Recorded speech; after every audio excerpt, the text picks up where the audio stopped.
अगले 72 घंटे बहुत इंपॉर्टेंट हैं क्योंकि ईरान के पास मिसाइलों का इतना बड़ा जखीरा है कि अब इजराइल को उसकी इसी ताकत से घबराहट हो रही है। और इस वक्त इजराइल के 10 शहरों और 10 मिलिट्री अड्डों पर रेड अलर्ट जारी कर दिया गया है। नेतन्याहू वॉर रूम में उन्हें बताया गया है कि 24 घंटे के अंदर ही ईरान हमले की शुरुआत भी कर सकता है।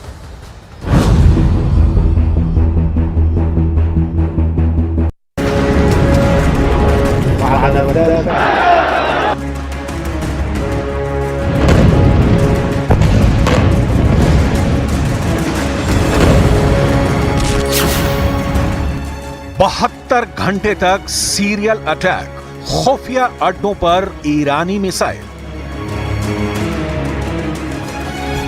ईरान ने अपने सभी बंकरों के दरवाजे खोल दिए हैं। Supreme leader ayatollah Ali Khamenei ने ईरानी टॉप कमांडरों के साथ हुई मीटिंग में साफ कर दिया है कि इस बार इजरायल पर ऐसा सीरियल अटैक करो कि इजरायल की आने वाली 7 पुश्तें याद रखें।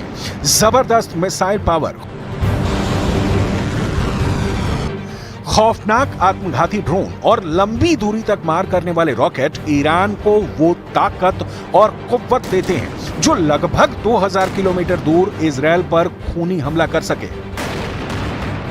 टाइम्स ऑफ इजरायल ने खुफिया हवाले से जो खबर छापी है वो रोंगटे खड़ी कर देने वाली है। जरा देखिए क्या है ईरान का ऑपरेशन 72 घंटे। 5 अगस्त को हमला, इजरायल से खूनी बदला।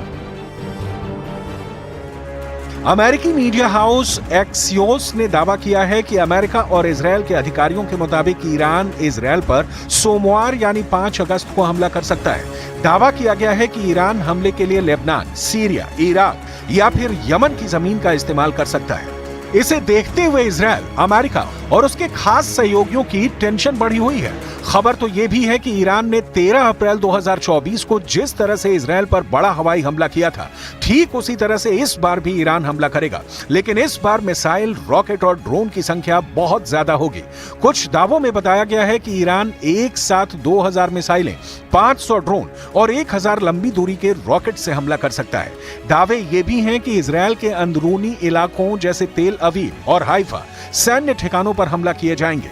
इसके अलावा ईरान के सुप्रीम लीडर अली खामनेई ने इजरायल के उन सैन्य अफसरों को जान से मारने का आदेश दिया है जो हानिया की हत्या में शामिल हैं। इस बार का हमला बड़ा खतरनाक होगा जिसे इंटरसेप्ट करना भी मुश्किल होगा। रिपोर्ट के मुताबिक इस बार ईरान 72 घंटे तक अलग अलग तरह से इजरायल पर हमला करने का प्लान बना चुका है।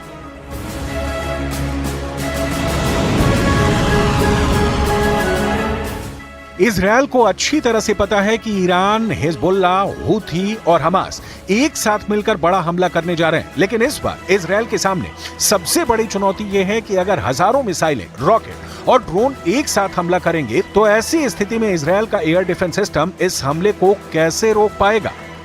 खास तौर से इजरायल का आयरन डोम सिस्टम इतने बड़े सीरियल अटैक का सामना कैसे करेगा। सबसे हैरान करने वाली बात तो यह है कि पिछले 36 घंटे से हिजबुल्लाह उत्तरी इजरायल के अलग अलग इलाकों पर रॉकेट हमले कर रहा है, जिसमें ईरान से मिले कत्यूशा रॉकेट भी शामिल है।